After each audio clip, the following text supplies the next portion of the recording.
Merci de nous écouter sur les réseaux synchronisés de Radio Mali. Il est 13h.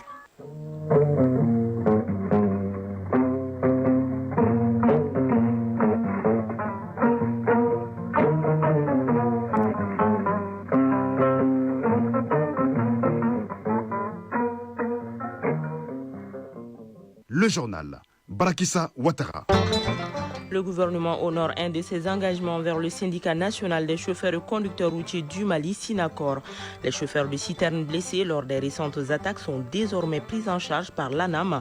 Ils ont reçu hier leur carte d'immatriculation RAMED. La justice malienne, une fois de plus renforcée par son premier responsable. Les auditeurs de justice et greffiers en chef stagiaire de l'Institut de formation judiciaire Maître Demba Diallo ont reçu hier du matériel informatique et des kits pédagogiques pour mieux réussir leur formation. Fin de mission pour la délégation malienne à la COP30 à Belém. Au cours de ce rendez-vous mondial sur les changements climatiques, le ministre de l'Environnement, de l'Assainissement et du Développement durable, Doumbia Mariam Tangara, a eu des rencontres très prometteuses avec des partenaires.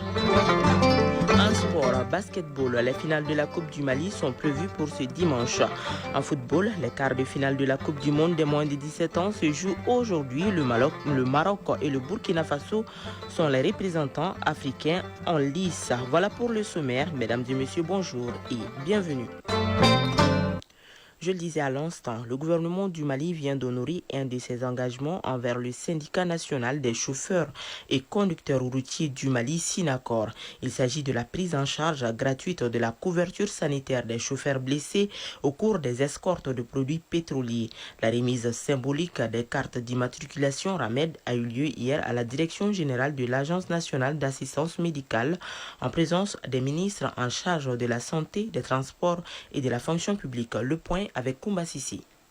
Il y a juste une semaine, le ministère en charge de la santé, des transports, de la fonction publique et le syndicat national des chauffeurs et conducteurs routiers du Mali ont signé un protocole d'accord pour la prise en compte de certaines préoccupations du Synacor. Le volet qui concerne la couverture sanitaire des chauffeurs blessés lors des escortes des produits pétroliers au Mali a connu une issue favorable. Pour preuve, certains chauffeurs ont reçu ce jeudi leur carte d'immatriculation RAMED à la direction générale de l'Agence nationale d'assistance médicale. Dr Fassoum Koulibaly, ministre du Travail, de la fonction publique et du dialogue social. Le premier geste du gouvernement, c'est vraiment de procéder à la remise des cartes RAMED aux blessés. Je voudrais profiter pour remercier le ministère de la Santé et du Développement social et l'ANAM pour avoir en tout cas rapidement procédé à leur immatriculation. Colonel-major Assaba Diallo Touré, ministre de la Santé et du Développement social. C'est un honneur aujourd'hui et une fierté d'être là pour la concrétisation de ce que nous avons promis. En ce qui concerne le ministère de la Santé, c'est 2 points essentiels. Le premier point, ça c'est l'enrôlement, le RAMED, ça c'est chose faite. C'est une carte qui a une durée de 3 ans, normalement. Et au bout de ces 3 ans, ils sont libres de choisir les établissements sanitaires où ils veulent se faire soigner. Et dire à ces chauffeurs que, comme on l'a dit, ce qui leur est arrivé, ça leur est arrivé pour le pays. Et le pays jouera sa partition pour ne pas les oublier. En ce qui concerne les pupilles de la nation, ça prend un peu plus de temps parce qu'il faut réunir tous les documents et après c'est un décret pris en conseil de ministres qui sera signé pour identifier les uns et les autres. Donc on leur demande aussi leur indulgence pour comprendre que ce n'est pas un processus qui va être immédiat et que ça peut prendre quelque temps. Ce geste est un pas de plus dans le sens du respect des engagements pris par le gouvernement vis-à-vis des Maliens, surtout ceux victimes des différentes crises. Omar Bengali, bénéficiaire de la carte RAMED. En venant du Sénégal, sur la route de Caille, nous avons été attaqués au niveau de Djidjeni et j'ai été blessé au bras. Je remercie les responsables de la société où je travaille et le gouvernement pour ces gestes remarquables à notre égard. Ces chauffeurs blessés dans l'accomplissement de leur mission pour le pays seront désormais bénéficiaires des services de l'ANAM. Le ministre de la Justice, Garde des Sceaux, lui, a remis hier du matériel informatique et kits pédagogiques aux auditeurs de justice et greffiers en chef stagiaire de l'Institut de formation judiciaire Maître Demba Diallo. Ces dons visent à renforcer la formation des 2 corps de la justice malienne afin qu'ils soient à la hauteur des attentes du peuple. Mamadou Fani. Promesse tenue à l'Institut national de formation judiciaire Maître Demba Diallo à travers la remise d'un lot de matériel didactique aux auditeurs de justice et greffiers en chef stagiaire. Le 30 janvier dernier, lors de la rentrée académique, le ministre de la Justice et des Droits de l'Homme avait pris l'engagement de doter les élèves stagiaires de l'Institut de kits scolaires nécessaires à leur apprentissage. Cet engagement vient d'être concrétisé. Dr Toubaï Kone, directeur général de l'Institut national de formation judiciaire, Maître Demba Diallo. Ce matériel constitue donc bien plus qu'un don. Il représente un véritable levier de professionnalisation, un appui stratégique pour préparer nos futurs magistrats et greffiers en chef à exercer avec compétence, rigueur et efficacité. Ce kit composé d'ordinateurs, de code pénal, de code de procédure pénale est un matériel essentiel pour les travaux scientifiques et pédagogiques du futur cadre de la justice. Seydou Diarra, porte-parole des auditeurs de justice. La remise de ces ordinateurs répond à un besoin crucial au moment où nous serons dans quelques semaines dans les juridictions pour nos stages pratiques. Rédaction des factums, rédaction des ordonnances, rédaction des rapports, des réquisitoires, de conclusions, autant d'actes qui seront posés dans les bénéfices exclusifs de la bonne administration de la justice. Adama Galmé, porte-parole des greffiers en chef stagiaire. Ces équipements seront utilisés avec soin, mais aussi avec professionnalisme, au service de la justice et des justiciables. Cette remise montre l'importance et la place qu'occupe la formation des futurs magistrats pour les autorités de la transition. Mamoudou Kassogué, ministre de la Justice et des Droits de l'Homme. Rien et absolument rien ne doit être épargné pour donner aux apprenants de cet institut les qualifications techniques et professionnelles dont ils ont besoin pour être à la hauteur de nos ambitions. Les efforts énormes qui ont été déployés pour recruter ces auditeurs et stagiaires de différentes promotions dans des conditions de crédibilité et de transparence totale trouvent de façon naturelle leur prolongement à travers le suivi adéquat et les conditions de formation adaptées pour lesquelles nous allons faire tout ce qui est à notre pouvoir. Une remise symbolique de kits aux représentants des deux corps de la justice en formation a été un moment pour les bénéficiaires de renouveler leur serment à honorer la justice malienne. Hommage a été rendu à Idrissa Arizo Maïga, magistrat de grande classe arraché à l'affection du monde de la justice. Direction à présent le Brésil où les travaux de la COP30 à Belém s'achèvent ce samedi. Hier avant le départ de la délégation malienne, la ministre de l'Environnement, de l'Assainissement et du Développement durable, Doumbia Mariam Tangara, a bouclé sa série de rencontres avec les partenaires. Le point avec nos envoyés spéciaux Soumaïla Berté et Alou Bekouni. Dans sa volonté de développer plus de partenariats avec des amis du Mali, le ministre de l'Environnement, de l'Assainissement et du Développement durable a poursuivi ses échanges ici à Belém. C'est dans ce cadre que Doumbia Mariam Tangara a rencontré d'autres responsables d'organisations évoluant dans le domaine des changements climatiques. Zantigui Bouakone, directeur général de l'Agence de l'environnement et du développement durable. Il y a quelques années, l'Agence de l'environnement et du développement durable est en train de travailler pour être accréditée au fonds d'adaptation. L'objectif de cette accréditation, c'est de permettre à l'agence d'élaborer des projets structurants et de mobiliser suffisamment de ressources. Donc c'est une grande opportunité, une fois qu'on arrive à être accrédité, n'est-ce pas, sur le fonds d'adaptation et nous permettre de générer des ressources propres. Sekou Kouni, conseiller technique au ministère de l'Environnement, de l'Assainissement et du Développement durable. Nous avons rencontré le secrétariat du Fonds vert pour le climat. À ce niveau, on a longuement échangé sur les difficultés rencontrées par les structures nationales désignées pour être accréditées à ces fonds innovants au niveau international. Nous avons également rencontré le secrétariat du PNUD. Le PNUD, c'est le programme des Nations Unies pour l'environnement. À ce niveau, les échanges ont porté sur le transfert du secrétariat de la Convention de Bamako sur les déchets de Nairobi à Bamako. Parallèlement à l'agenda du chef de la délégation malienne à la COP30, certains membres ont participé à des travaux de groupes thématiques de négociation. C'est le cas du point focal national genre et climat. Guindou Aïssata Sissé. Depuis 2017, on avait un plan d'action Lima qui parlait du genre. pour la première fois. Maintenant, ce plan d'action depuis 2007 a révolu. Donc, depuis la COP de Dubaï, on a décidé de réviser ce plan d'action. Et donc ici, on était là pour valider ce plan d'action sur 10 ans, de commun accord avec toutes les parties prenantes.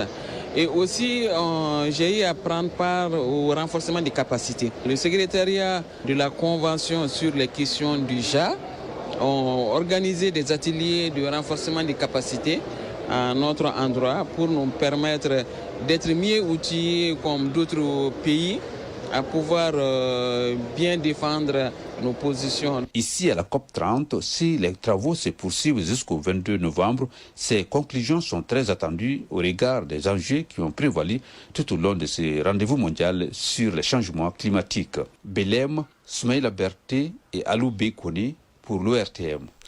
Nous restons hors du pays alors que le G20 approche à grands pas en Afrique du Sud avec le tout premier sommet des chefs d'État organisé sur le sol africain ce week-end. Un contre-sommet se déroule également en parallèle à Johannesburg. Nous sommes les 99% est un rassemblement porté par de nombreuses ONG locales et internationales pour réclamer davantage de justice sociale et de participation de tous les citoyens, contrairement aux réunions très fermées du G20. La Cour d'assises de Paris a décidé aujourd'hui qu'elle était compétente pour poursuivre et juger Roger Lumbala. L'ex-rebelle congolais est jugé depuis la semaine précédente pour complicité de crimes contre l'humanité. Il encourt la réclusion criminelle à perpétuité pour des faits remontant en 2002-2003 quand il dirigeait la RCDN dont les troupes s'étaient livrées à des exactions en Ituri et dans le Haut-Wélé dans le nord-est de la RDC lors d'une opération baptisée Effacer le tableau. Détenu depuis son interpellation en décembre 2020 à Paris, il a décidé dès l'ouverture du procès de ne pas assister au débat et a récusé ses avocats. Un séisme de magnitude 5,5 a frappé aujourd'hui le centre du Bangladesh, a annoncé l'Institut d'études géologiques américain. Au moins 3 morts sont à déplorer selon un bilan provisoire du département de la santé. Mali Actualité, il est 13h passé de 12 minutes. Retour à l'actualité nationale. La campagne agricole 2025 s'annonce bonne dans le Bani Monotié.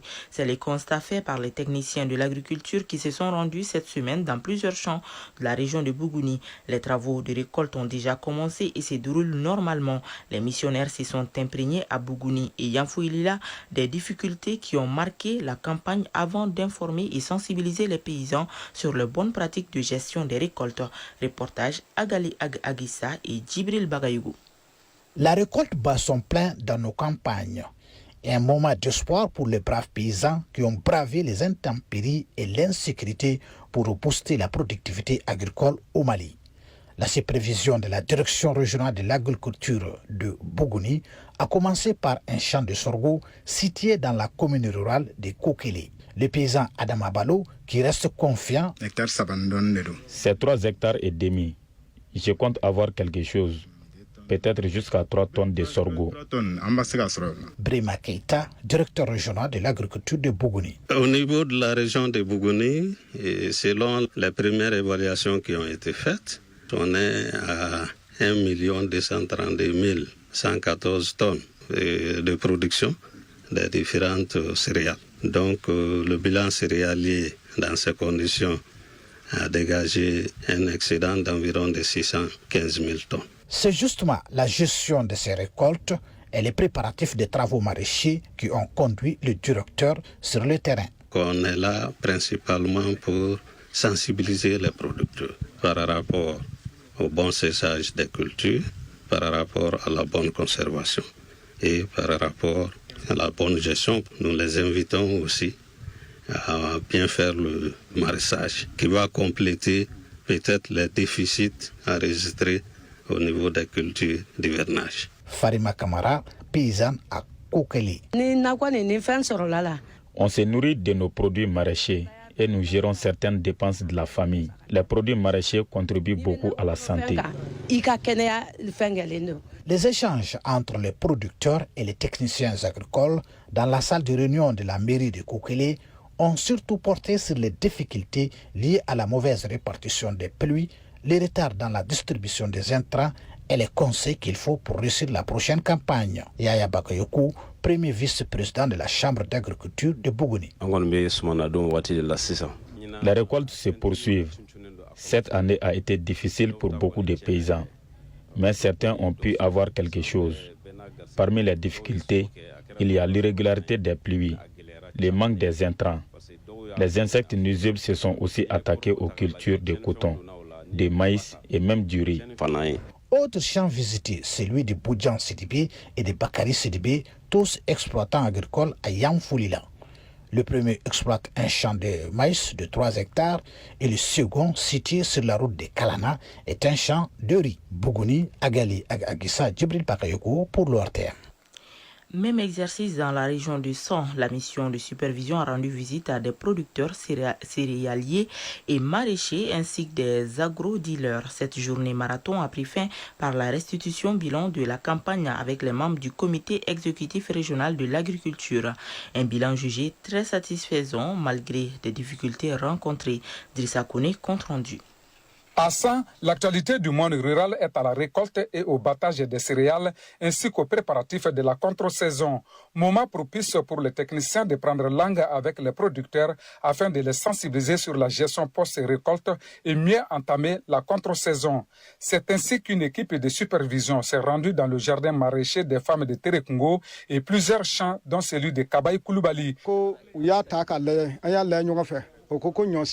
Les constats ont été que la variété n'est pas bonne. Donc de sorte que la production ne sera pas à hauteur de souhait. Quand vous prenez les tiges, vous allez voir qu'il y a certains épis qui sont très bien.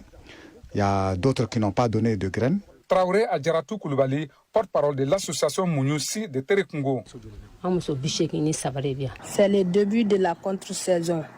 Nous sommes 83 femmes dans ce jardin maraîcher. L'équipe de supervision est venue nous conseiller sur comment faire les pépinières, les planches, le compostage pour booster nos rendements. Cette journée a pris fin par une restitution pour partager le bilan de la campagne 2025 avec le comité exécutif régional de l'agriculture.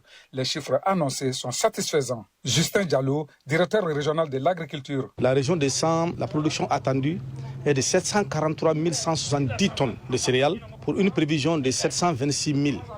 Soit un taux de réalisation de 102% de production. Il faut signaler également que le taux de perte est estimé cette année à 1%, contre 4,5% en 2024. Les légumineuses alimentaires également, nous allons attendre une production de 62 717 tonnes, contre 56 000 l'année dernière. Les préparatifs de la contre-saison également sont en cours à travers toute la région, avec une prévision de superficie de 5 695 hectares de légumes fruits. Seydou Bagayoko, conseiller au gouvernorat de San. Globalement, il a été notifié que la campagne agricole est bonne. Vraiment, nous osons croire que les résultats seront à la hauteur de souhait. Il a été conseillé à l'ensemble des producteurs de constituer immédiatement le stock familial correspondant aux besoins de la famille, de procéder à la mise en place des stocks communautaires et veiller à des ventes groupées dans le but d'éviter le bradage des produits. Sans Drissa Kone et Seydou Kamena pour le RTM. Lancement à Kadiolo dans la région de Sikasso du projet d'appui au renforcement de la gouvernance locale et la consolidation de la paix Sigida Marani Ben Sinsini. D'une durée de 10 mois, le projet est exécuté par les initiatives sahéliennes de recherche et d'analyse pour la transformation du conflit Irak-Sahel sur financement du FAMOC 2, compte rendu Yoruba Diabati et Daouda Konati. Depuis plusieurs années, le Mali traverse une phase de profonde refondation politique et institutionnelle marquée par des réformes majeures impulsées par les autorités de la transition. Ces réformes visent à répondre aux aspirations des populations, notamment les jeunes et les femmes, exprimées lors des assises nationales de la refondation. C'est dans ce contexte que se tient à Kadiolo, dans la commune rurale du même nom, le lancement des activités de renforcement des capacités sur les réformes politiques et institutionnelles, couplé à l'appropriation de la nouvelle loi électorale à travers le projet d'appui au renforcement de la gouvernance locale et la consolidation de la paix Sigida Marani Ben Sinsini. Nyanamba Bakari Sako, chef de projet. Le projet Sigida Marani Ben Sinsini est financé par le FAMOC à travers l'ambassade du Danemark. L'atelier a pour objectif global de renforcer les capacités des jeunes et des femmes sur les réformes politiques et institutionnelles, afin d'être des véritables moteurs de changement dans leur communauté. Brahima Kone, président du conseil communal de la jeunesse de Kadiolo. Moi, je suis très ému d'être le porteur du projet, puisque le projet nous concerne du début jusqu'à la fin. Nous sommes prêts à évoluer avec le partenaire ainsi que le projet. Pour maximiser l'impact du projet dans la commune rurale de Kadiolo, les participants recommandent la tenue d'ateliers d'information et de sensibilisation, l'organisation du forum citoyen, la formation du leadership et le plaidoyer, entre autres. Moussa Keita, participant. Comme c'est un projet qui concerne la paix et la réconciliation, donc qui parle de paix, parle de développement, de réconciliation. Le choix de Kadiolo, nous sommes très fiers et Kadiolo va tout faire au moins pour relever les défis. En formant les jeunes et les femmes, ce projet pourrait jouer un rôle crucial dans la consolidation de ces réformes à l'échelle locale, tout en contribuant à une gouvernance plus inclusive. Sikasso, Yoruba Diabaté et Daouda Konaté pour l'ORTM.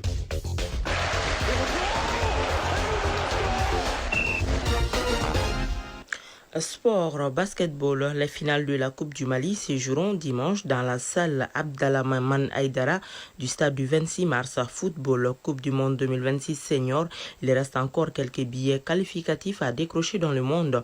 La RD Congo est à un pas de se qualifier pour les phases finales de la compétition. Coupe du Monde des moins de 17 ans, les quarts de finale se joueront aujourd'hui. Le Maroc et le Burkina Faso sont les représentants africains en lice. Compétition africaine des clubs, la première journée de la phase de groupe se dispute ce week-end. Championnat national de Ligue 1 professionnel, la compétition donne son coup d'envoi cet après-midi. Le résumé de l'actualité sportive, c'est avec Isaac Chinou.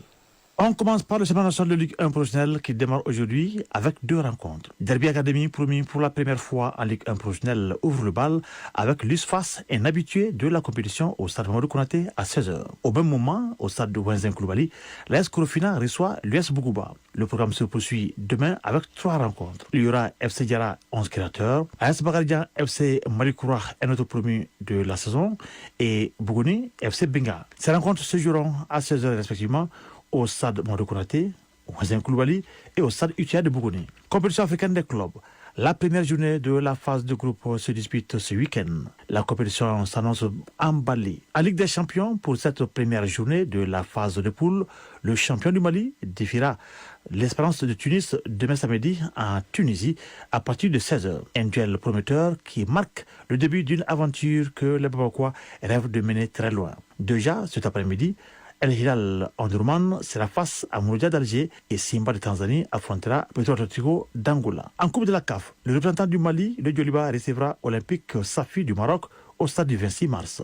Le coup d'envoi de cette rencontre est prévu pour 16h. Un match à suivre sur les antennes de Radio Mali. L'autre rencontre du groupe mettra aux prises l'USM d'Alger et Sam Petro de Côte d'Ivoire. Les rencontres de la Coupe de la CAF commencent demain. Pour ce qui est de la finale de la Ligue des champions féminines, elle se jouera cet après-midi à partir de 17h entre les Phares du Maroc et l'ASEC Mimosa de Côte d'Ivoire. Le match de classement se jouera un peu plus tôt entre le tout-puissant Mazembe et Massa. L'USFAS du Mali a pris part à cette compétition. Quart de finale de la Coupe du Monde des moins de 17 ans, l'équipe du Maroc des moins de 17 ans affronte ce vendredi à Doha son homologue du Brésil en tête d'affiche de cette phase. Qualifiés au départ du Mali 3-2 huitième de finale, les Lionceaux de l'Atlas auront l'opportunité face au Brésil de confirmer leur bonne forme depuis leur victoire écrasante contre la Nouvelle-Calédonie, battue par 16-0 en phase de poule. Autre nation africaine à ce stade de la compétition, le Burkina Faso. Les étalons candés ont rendez-vous avec l'histoire également ce vendredi. Ce match est très attendu. Pour rappel, le Burkina Faso et le Maroc sont les seules équipes africaines qui restent dans cette compétition. Pour ce qui est de la Coupe du Monde 2026 senior, il reste encore quelques billets qualificatifs à décrocher dans le monde. Après son succès lors du tournoi de barrage au Maroc, la RD Congo est à un pas de se qualifier pour la phase finale de la compétition en 2026. Le tirage au sort des barrages a eu lieu hier. Les Léopards sont automatiquement en finale grâce à leur meilleur classement FIFA. En mars 2026, ils affronteront le vainqueur de la Nouvelle-Calédonie et Jamaïque pour une place en Coupe du Monde. Pour terminer basketball, les finales de la Coupe du Mali se joueront dimanche. En dames, la SL de Bamako affrontera le Djoliba. Les deux formations entendent sauver leur saison avec le trophée de Dame Coupe. En homme, le Samaré de Bamako croisera le fer avec CRTB. C'est le remake des playoffs du championnat. Un match de revanche pour le Samaré de Bamako privé de titre par son adversaire. Le centre de référence de Tombouctou, de son côté, aura à cœur de réaliser son premier doublé historique. Les finales de la Coupe du Mali sont placées sous la présidence du Premier ministre. Cette finale se jouera ce dimanche dans la salle Abdallah Haidara du stade du 26 mars à partir de 15h. Des rencontres à suivre sur les antennes de Radio Mali. Voilà, à 13h passées de 25 minutes prend fin cette édition que vous pouvez retrouver sur nos plateformes digitales. C'est une présentation de Barakissa Ouattara. Elle a été réalisée par Awa Traoré sous la coordination de Brahma Traoré. La mise en onde est assurée par Absé Traoré, à la mise en ligne Badi Touré. Merci à vous de l'avoir suivi. Prochain rendez-vous avec les infos, c'est à 19h30 avec Siaka Konaté. D'ici là, juste après ce journal, vous pourrez suivre les avis et communiquer avec Adama Koulibaly. Bonne suite de programme.